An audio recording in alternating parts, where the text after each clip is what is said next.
The sky over Calyx Prime burned orange and red. 8-year-old Vela pressed herself against the cold basement wall, her small hands covering her pointed ears. The sounds from above were terrible. Explosions, screaming, the heavy footsteps of soldiers who had come to destroy everything she loved. Her mother had pushed her down the basement stairs just minutes before. Her father had kissed her forehead and told her to be quiet, to be brave, to hide. Then they had closed the door. Vela heard them moving furniture above, trying to block the entrance to their home. She heard her mother crying. She heard her father telling her mother that he loved her. Then she heard the door break. The Drath soldiers spoke in harsh, clicking voices. Vela understood some of their language. Her parents were merchants who traded with many species. The Drath were demanding to know if anyone else was in the house. Her father said no. Her mother said no. The Drath did not believe them. Vela heard the weapons fire. 2 shots. Then silence. The little girl bit down on her hand to keep from screaming. Tears ran down her iridescent blue cheeks. Her whole body shook. She wanted to run upstairs. She wanted to see her parents. She wanted this to be a nightmare. But she stayed hidden just like they had told her. Hours passed. The sounds of battle moved through the colony, sometimes close, sometimes far away. Vela heard new voices shouting in a language she did not know. Human voices. Her father had told her about humans. They were new to the galactic community. They were warriors, but they protected the weak. Her father said they were dangerous but honorable. The sounds of fighting grew louder again. Vela heard weapons firing just outside her house. She heard something crash through the wall upstairs. She heard heavy boots on the floor above her head. Not Drath boots. These were different. The basement door opened. Light flooded down the stairs. Vela crawled deeper into her hiding spot behind some storage boxes. She held her breath. A human soldier came down the stairs. He was tall, wearing armor that was scorched and dented. His weapon was raised. He moved carefully, checking every corner. His face was covered in dust and blood. When he saw Vela hiding behind the boxes, he stopped. For a long moment, they stared at each other. The soldier slowly lowered his weapon. He pulled off his helmet. He was young, maybe 20 years old. His name tag said Corporal Jinho. His dark eyes were tired but kind. "Hey there," he said softly in the trade language. His accent was strange, but Vela understood him. "Are you hurt?" Vela shook her head. She could not speak. Her voice was frozen in her throat. Jinho knelt down, making himself smaller and less scary. "My name is Jinho. I am a human soldier." I am here to help you. "Can you tell me your name?" "Vela," she whispered. "Vela. That is a beautiful name." Jinho smiled, but his eyes were sad. "Vela, I need you to stay here and stay quiet. Can you do that for me?" She nodded. Jinho started to stand up, but then he heard something. His head snapped toward the stairs. He raised his weapon again. Vela heard them too. Drath voices. They were coming back. The human soldier made a quick decision. He grabbed his radio and spoke rapidly in his own language. Vela did not understand the words, but she understood the tone. He was asking for help. Then she heard a voice respond on the radio. The voice was saying no. The voice was telling Jinho to retreat. Jinho looked at Vela. Then he looked at the stairs. Then back at Vela, he turned off his radio. "Change of plans," he said. "I am staying with you." The Drath soldiers entered the house above. There were at least 5 of them. Vela could hear their clicking language. They were searching for survivors to kill. They were searching for human soldiers to kill. Jinho moved quickly and quietly. He pushed the storage boxes to create a better defensive position. He checked his weapon and his ammunition. He had 2 grenades left on his belt. He placed himself between Vela and the stairs. The first Drath soldier came down the stairs. Jinho fired 3 shots. The soldier fell. The others upstairs started shouting. They knew a human was in the basement now. "Cover your ears," Jinho told Vela. She pressed her hands over her ears. The next hour was the longest of Vela's life. The Drath tried to come down the stairs 4 more times. Each time, Jinho stopped them. He was fast and accurate. He used the grenades to collapse part of the stairway, making it harder for them to reach the basement. But the Drath were patient. They started firing through the floor above. Jinho pulled Vela under a heavy metal table for protection. Twice, Jinho was hit by debris. Once, a piece of ceiling fell on his shoulder. Another time, a shot grazed his leg. He did not cry out. He just kept watching the stairs, his weapon ready. Between attacks, Jinho talked to Vela. He told her about Earth, about oceans and mountains she had never seen. He told her about his family, about his little sister who was close to Vela's age. He taught her a human song about stars and hope. His voice was calm and steady, even when blood dripped from his wounds. "Why are you staying?" Vela asked during one quiet moment. "You could run. You could save yourself." Jinho looked at her with those tired, kind eyes. "Because humans do not leave people behind," he said simply. "Especially not kids who need help." "But you will die," Vela said. "Maybe," Jinho admitted. "But maybe not.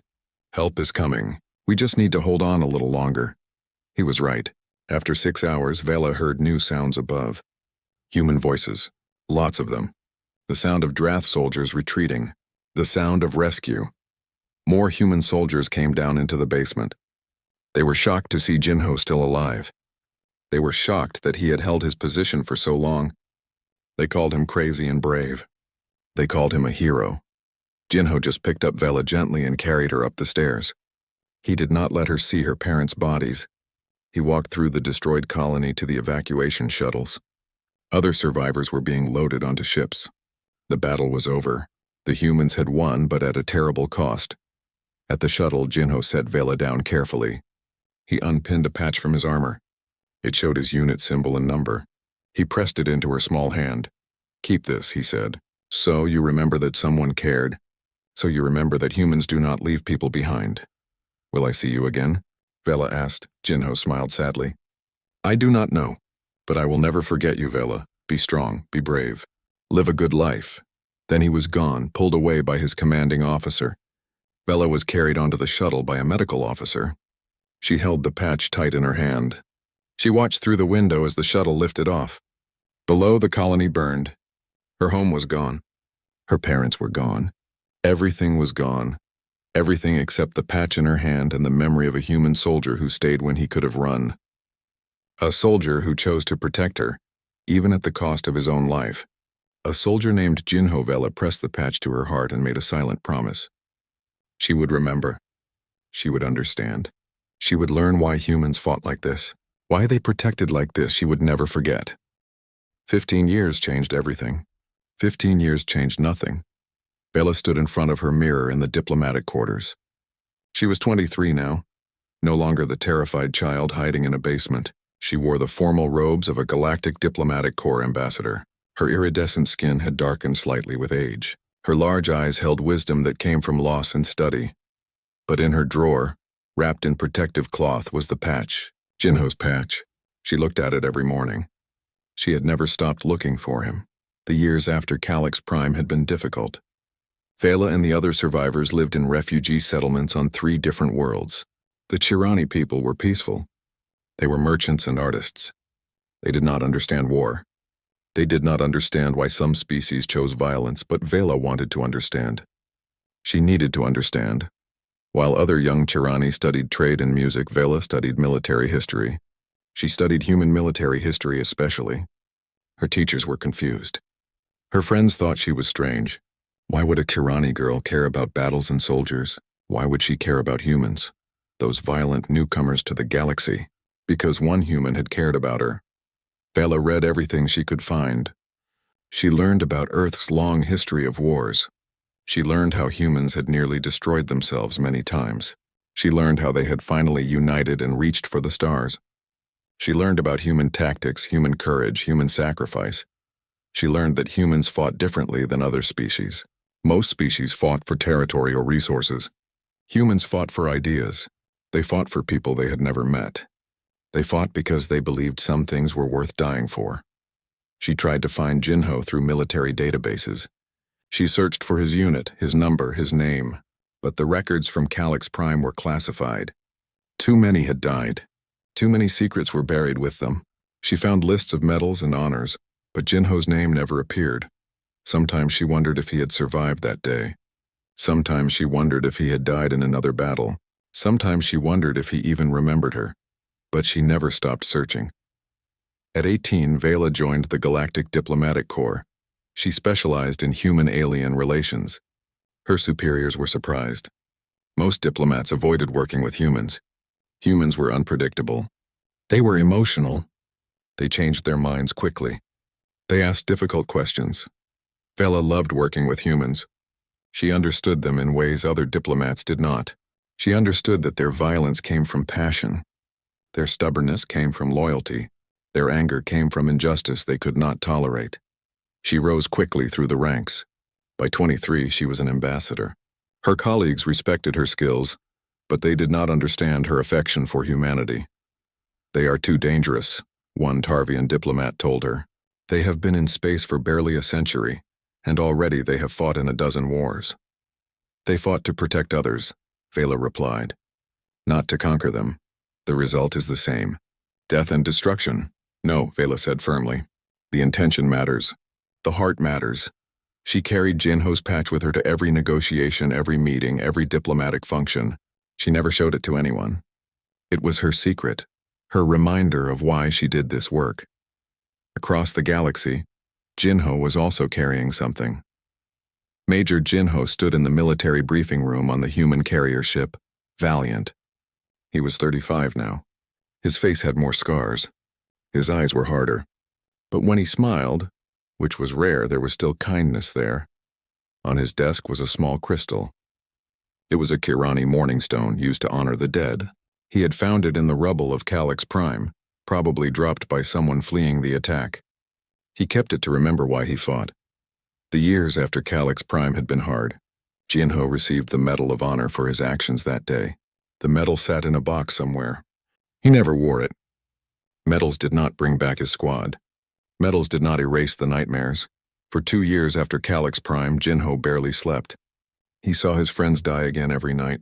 He saw the Drath soldiers coming down those basement stairs. He saw Vela's terrified face. He heard himself making the decision to stay, knowing it might kill him. The military doctors said he had trauma.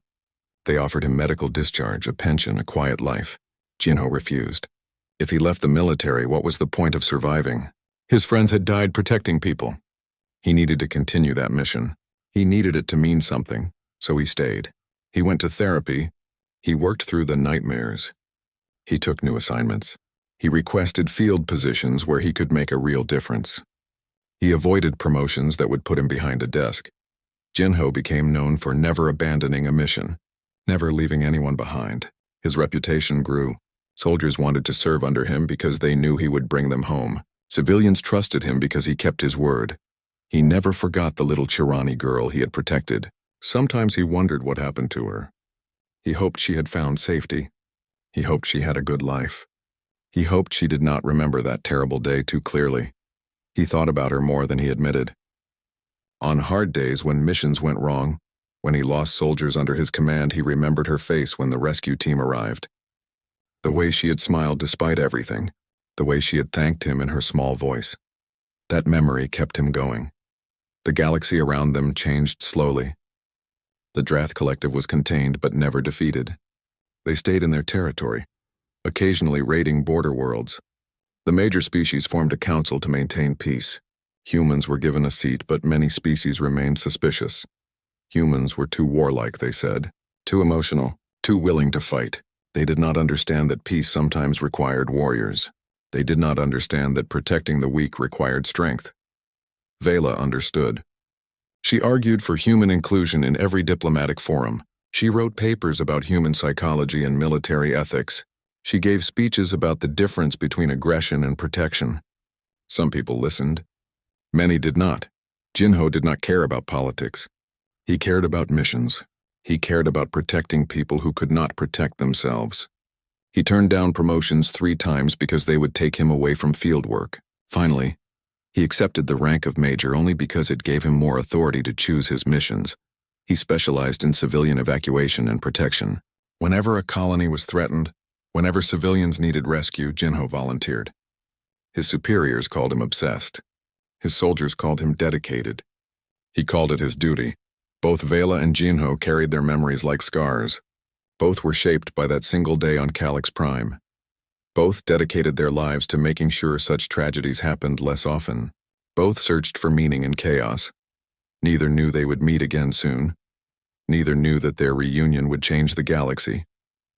Vela packed her diplomatic bag for the next assignment. A major peace negotiation at Harmony Gate Station. Human-Tarvian relations were tense.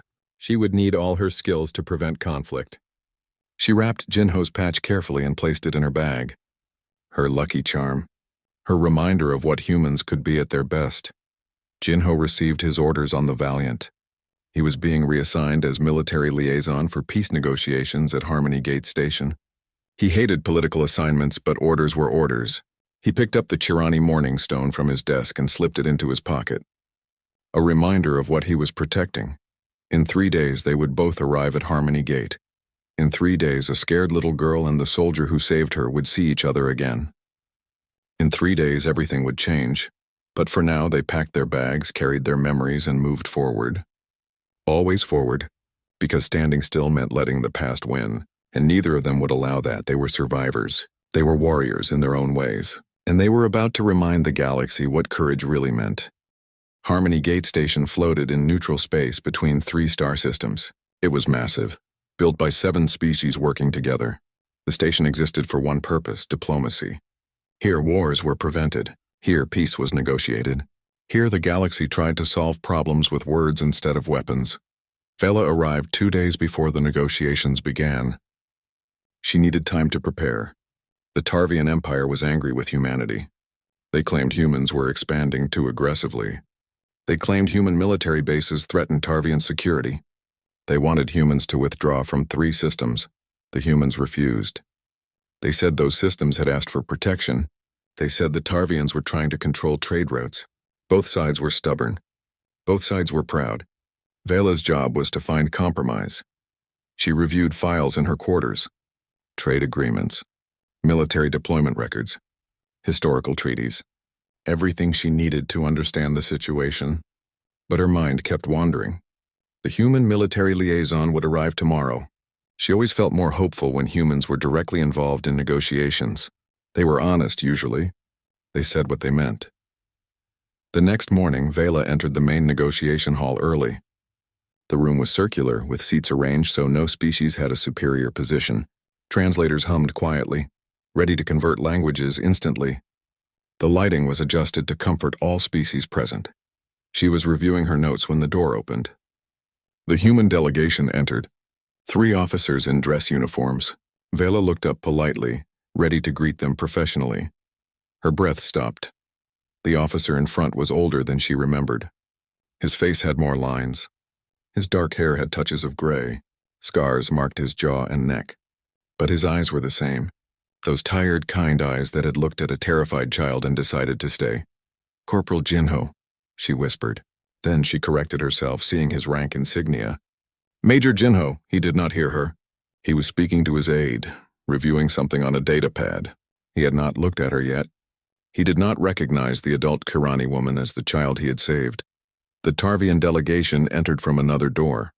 They were tall, angular beings with silver skin and no visible emotions. Their leader, Ambassador Torin, nodded coldly to Vela and ignored the humans completely. The negotiations began. Vela tried to focus, but her eyes kept returning to Jinho. He sat straight and professional. When he spoke, his voice was calm and factual. He presented the human position clearly. The Tarvians wanted humans to leave 3 systems.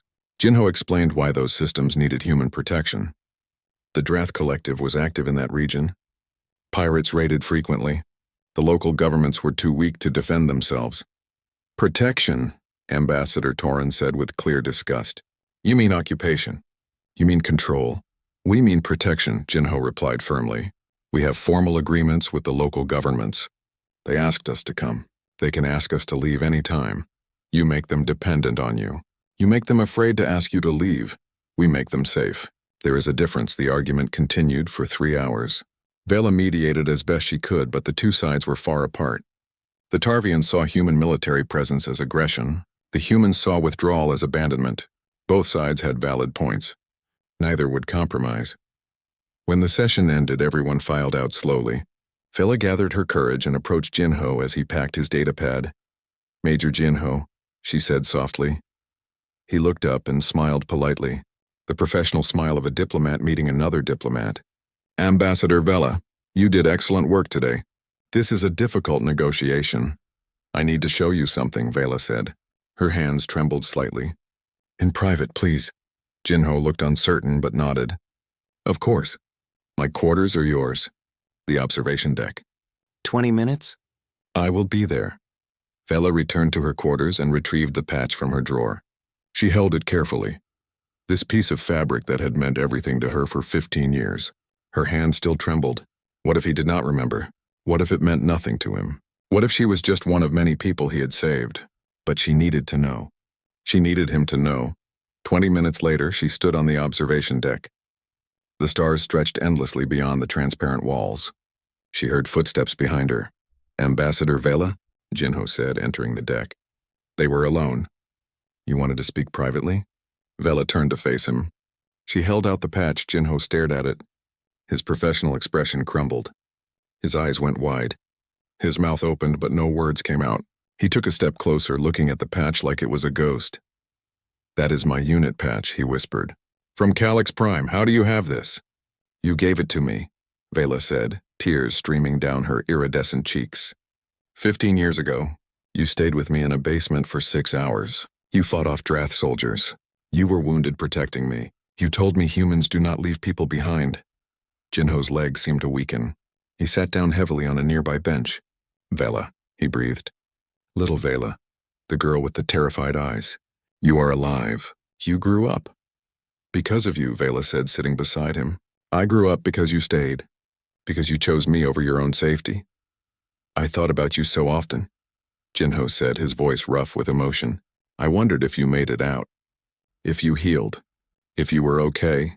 I tried to find you, but the records were sealed. I hoped you had a good life. I did, Vela said. Because you gave me one. You showed me that some people fight to protect, not to destroy. You changed everything I believed. They sat in silence for a moment, 15 years of distance collapsing into nothing. Jinho reached into his pocket and pulled out a small crystal. The Morning Stone, I found this in the rubble, he said. I kept it to remember why I do this job. To remember that every battle has real people behind it.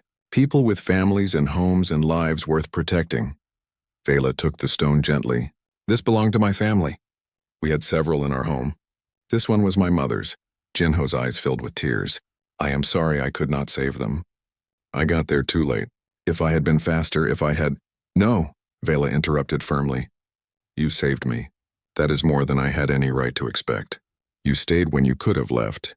You fought when you could have run. You gave a terrified child hope when everything was lost. They talked for hours. Jinho told her about the years after Calix Prime, about his struggles and his nightmares and his need to keep protecting people. Vela told him about her studies, her diplomatic career, her endless search for him. I became a diplomat because of you, Vela admitted. I wanted to understand humans. I wanted to help other species see what I saw that day. That humans fight with honor. That human violence comes from protection, not conquest. We are not perfect, Jinho said quietly. We make mistakes. We fail sometimes. Everyone fails sometimes, Vela replied. But you try. You keep trying. That is what matters. As the station's artificial evening approached, they stood together by the observation window. Somewhere in the negotiations, they were on opposite sides. The Tarvians wanted humans gone. Vela was supposed to find compromise. Jinho was supposed to defend human presence. But here they were just two people connected by a moment of courage 15 years ago. This negotiation will be difficult, Vela said. The Tarvians do not trust humans. They see only warriors and weapons. They are not completely wrong, Jinho admitted. We are warriors. We do carry weapons, but we also carry responsibility. I know, Vela said. I will help them understand. If they will listen, Jinho smiled. It was not his professional smile. It was real and warm. You already help. Just by being here, just by being who you became, you are proof that protection matters, that what we do has meaning. Vela returned the smile. We will find a way through this. Together. Together, Jinho agreed. They did not know it yet. But their reunion would be tested sooner than either expected. Crisis was coming. The Drath Collective was moving. And soon Vela and Jinho would have to make the same choice he made 15 years ago. Stay when they could run. Fight when they could hide. Protect when protection might cost everything. But for now, in this moment, they simply stood together. The saved and the savior. The child who grew up and the soldier who kept fighting. Two people who understood that courage was not the absence of fear. Courage was choosing others over yourself, even when every instinct screamed to run. The negotiations were failing. 3 days had passed since Vela and Jinho's reunion, and the two sides were further apart than ever. The Tarvians refused to accept any human military presence near their borders. The humans refused to abandon colonies that depended on their protection. Ambassador Torin called humans barbarians in uniform. Jinho called the Tarvians cowards hiding behind neutrality. Vela tried everything. Compromise proposals, trade incentives, security guarantees. Nothing worked. Both sides were too proud, too stubborn, too certain they were right. Then on the 4th day, everything changed. The emergency alert sounded at 0400 station time. Vela was ripped from sleep by the harsh klaxon. She pulled on her robes and rushed to the communication center. Other diplomats were already there, looking at the displays in horror. New Haven Colony was under attack. The Drath Collective had launched a massive assault on the mixed species colony near the border. New Haven was home to 70,000 people from 12 different species, including over 8,000 Kurani refugees, including survivors from Calyx Prime. Vela's blood went cold. She knew people there. Friends from the refugee settlements, families who had rebuilt their lives after losing everything. Jinho arrived at the communication center 2 minutes after her. His uniform was hastily pulled on. His face was grim. He was already analyzing the tactical display. How many Drath ships? He asked the station commander. 15 warships. Maybe 3,000 soldiers on the ground. They hit fast and hard. Local defenses? New Haven has militia and light weapons. They will not last more than 12 hours. Where is the nearest human fleet? 3 days away. They are responding but cannot arrive in time. Jinho's jaw tightened. Vela could see the calculation in his eyes. 3 days was too long. New Haven would fall in less than 1 day. The Galactic Council held an emergency session 2 hours later. Representatives from all the major species gathered. The station commander showed them the situation. New Haven was burning. Civilian casualties were already in the hundreds. The distress calls were desperate. We must send help immediately, Vela said, standing. 70,000 people will die if we do nothing. And what would you have us do? Ambassador Torin asked coldly. New Haven is not Tarvian territory. We have no forces nearby. Harmony Gate has security ships, Vela argued. We have personnel. We can evacuate civilians while the militia holds the line. Harmony Gate is a diplomatic station, another delegate said. We are neutral. We do not involve ourselves in military actions. This is not military action, Vela said desperately. This is rescue. This is protection of innocent lives. The distinction is meaningless, Torin said. If we intervene, we risk war with the Drath Collective. We risk dragging all our species into conflict. 70,000 lives do not outweigh billions. So we do nothing? Vela's voice broke. We sit here in safety while children die? We wait for the human fleet, Torin said. It is their responsibility. They claim to protect these colonies. Let them prove it. They cannot arrive in time, Vela shouted. You know this. You are condemning those people to death because you fear risk. I am protecting my people from unnecessary war. Torin replied. That is my duty. The council voted. The result was clear. Harmony Gate would not intervene. They would send thoughts and prayers. They would condemn the Drath attacks. They would wait for the human fleet. But they would not act. Vela left the chamber feeling sick. She went to the observation deck, needing to see the stars, needing to feel something beyond walls and politics. Jinho found her there 20 minutes later. The council is wrong, he said quietly. I know, Vela whispered. But what can we do? We are diplomats. We follow rules. I stopped following rules 15 years ago, Jinho said. In a basement on Calyx Prime, I chose a little girl over orders. I would make the same choice now. Vela turned to look at him. His expression was determined, but she saw something else there. Pain, regret, the weight of impossible decisions. You want to go? She said. You want to take your security team and try to help. I have 40 soldiers assigned to this station. 3 small transport ships. It is not enough to fight the Drath. But it might be enough to evacuate some civilians. It might be enough to buy time. You will be court-martialed. You will lose everything. The council forbade intervention. I know. Jinho looked at the stars. But I cannot sit here and do nothing. Not again. Not when I have the power to help. Vela stood silent for a long moment. She thought about Calix Prime. She thought about her parents. She thought about all the refugees on New Haven who had survived one tragedy, only to face another. She thought about the little girl hiding in a basement waiting for someone to care enough to stay. I am coming with you, she said. Jinho shook his head. No, you are a diplomat. You have a future. You have influence. Do not throw it away. You threw away your safety for me, Vela said firmly. I will do the same for others. I know the Drath psychology. I studied their tactics. I can help. Vela, you taught me that humans do not leave people behind, she interrupted. Well, neither do I, not anymore. We go together or we do not go at all. Jinho looked at her for a long moment. Then he nodded. Together, then. They planned quickly. Jinho gathered his security team. 40 soldiers, all volunteers. None of them had to go. All of them chose to. Vela convinced the station supply officer to misplace some equipment. Food, medical supplies, weapons, everything they could carry. One young soldier, Private Minho, approached Jinho privately. Sir, I am scared, he admitted. I have never been in real combat. I do not know if I can do this. Jinho put a hand on the young man's shoulder. Fear is normal. Fear keeps you alive. But you are coming anyway because you know it is right. That is courage, not the absence of fear, but acting despite it. Minho nodded, still pale but determined. 6 hours after the council's vote, 3 transport ships left Harmony Gate without authorization. The station commander knew they were leaving. He looked the other way. Some rules were worth breaking. The journey to New Haven took 8 hours. During that time, the distress calls grew worse. The Drath were advancing street by street. The militia was fighting hard but losing ground. Civilian casualties were climbing. When they arrived, the colony was in chaos. Fires burned across the city. Buildings collapsed under artillery fire. The Drath had landed troops in 3 locations and were methodically destroying everything. Jinho's ships landed in the safest zone they could find. His soldiers deployed immediately.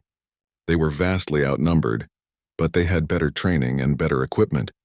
Jinho split his forces. One group would evacuate civilians. Another would reinforce the militia. The third would set up defensive positions to protect the evacuation. Vela worked with the evacuation team. She helped organize refugees, prioritizing children and the elderly. She used her knowledge of Drath tactics to predict where they would attack next, allowing the defenders to set up ambushes.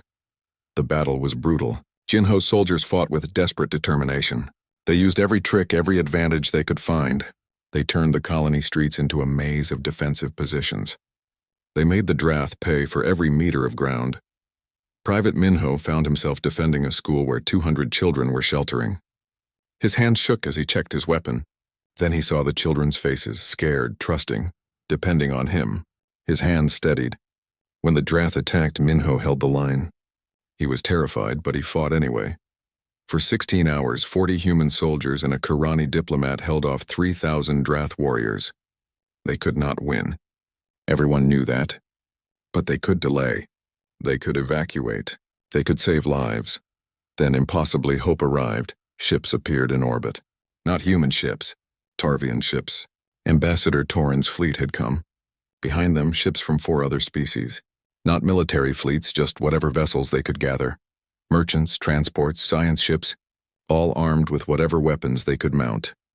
Ambassador Torin's voice came over the communication channel. This is the Tarvian delegation. We are here to assist in evacuation. You voted against intervention, Vela said, stunned. We voted against risking our species for strangers, Torin replied.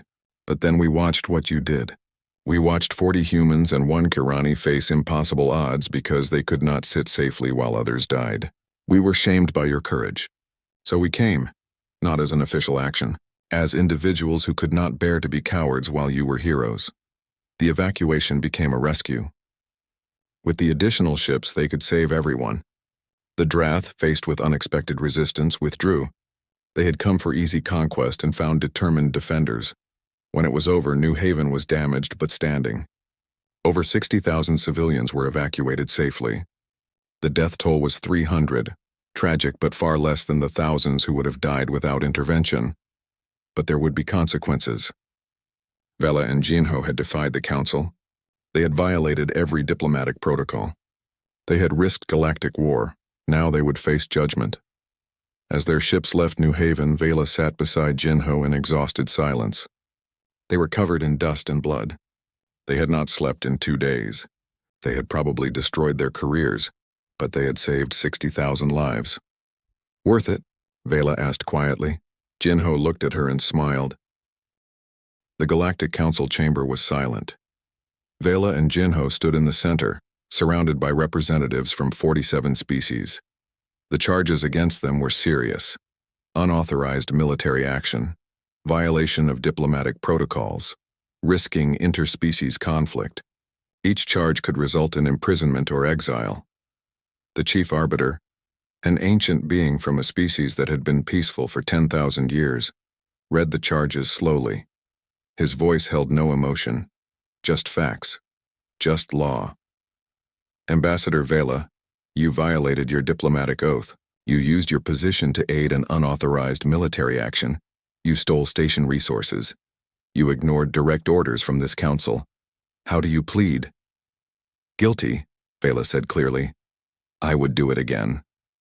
A murmur ran through the chamber. Defiance was rare in these proceedings. Major Jinho, you violated military protocol.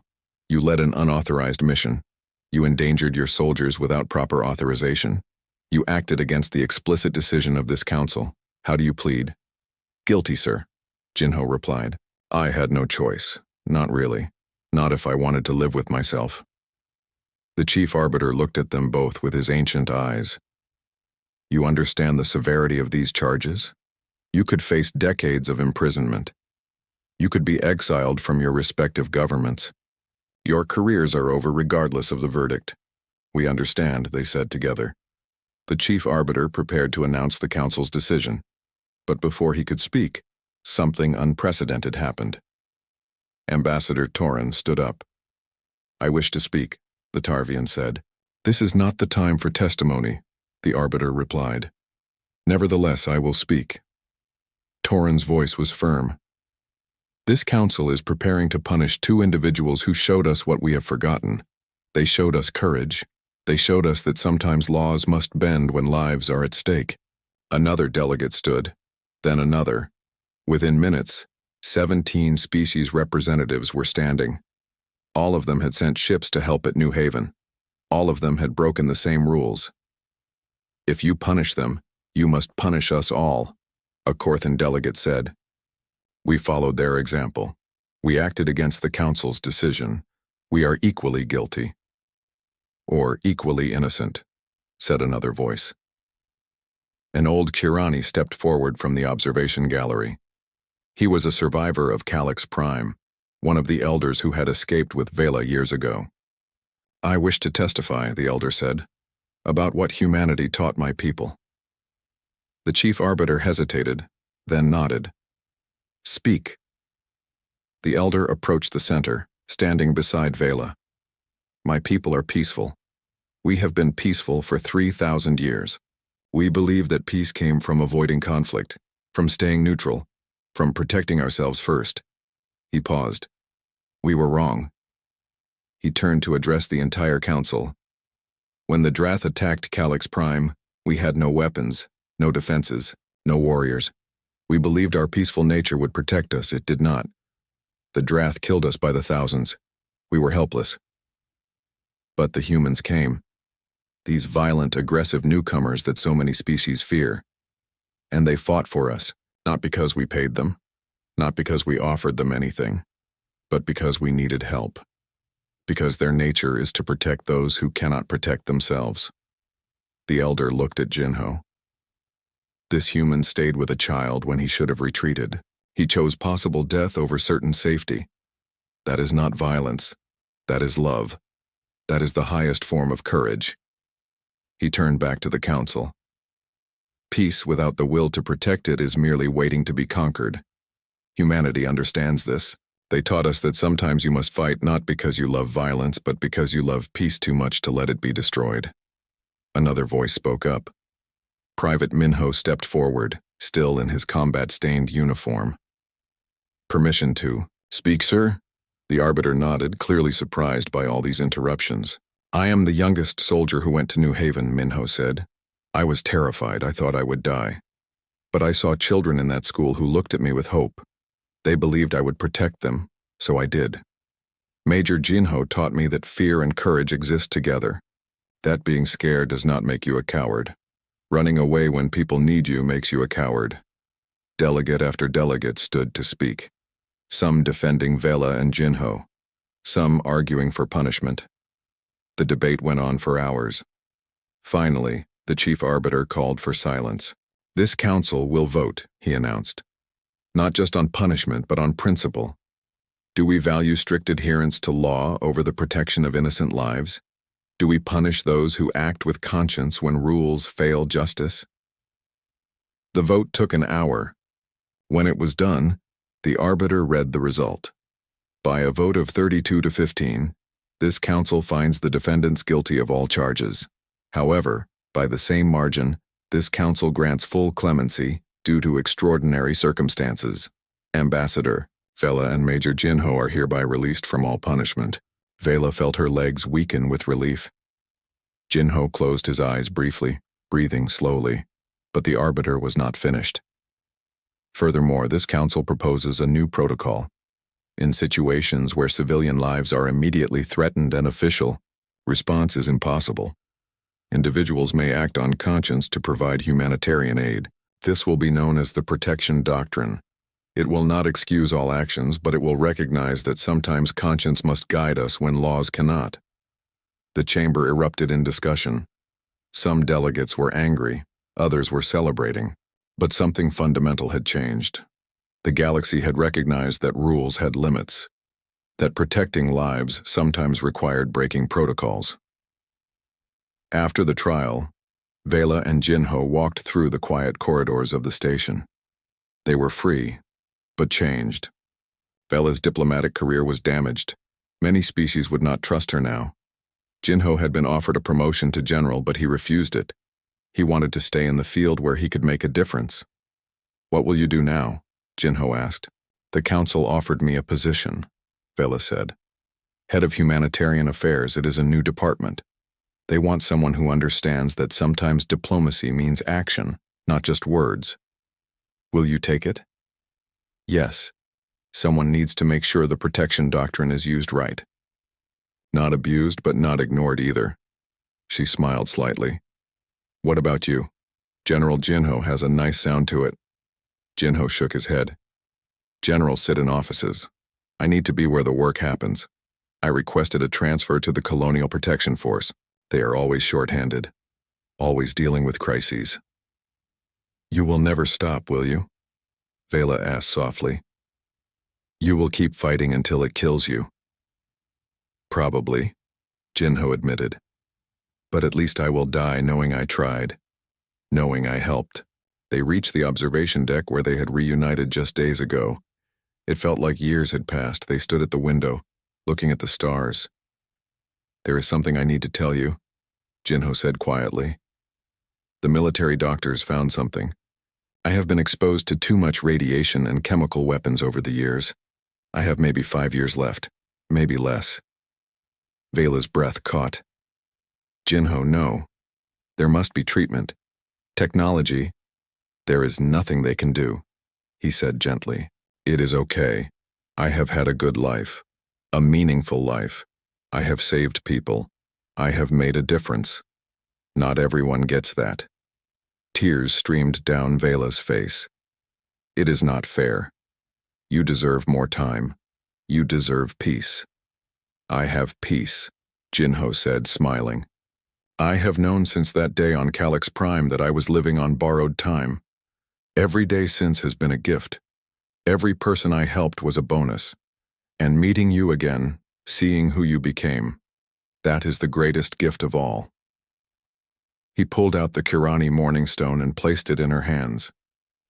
"Keep this. Remember your family. Remember what we fought for. Remember that courage is not the absence of fear. It is acting despite fear because someone needs help." Vela held the stone and the military patch together. Two small objects that held 15 years of memory.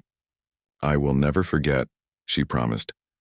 "I will make sure the galaxy never forgets what you taught us." 3 years passed. The protection doctrine was invoked 12 times, saving thousands of lives. Vela rose to lead the Galactic Council's humanitarian department. She gave speeches across the galaxy about the true nature of humanity. She showed them that human violence was not mindless aggression. It was passionate protection. Jinho continued his work with the Colonial Protection Force. He trained new soldiers in his methods. He taught them that protecting others was the highest calling. He never talked about his illness. He just worked until his body could not work anymore. When he finally died, peacefully in a military hospital, 7 species sent delegations to his funeral.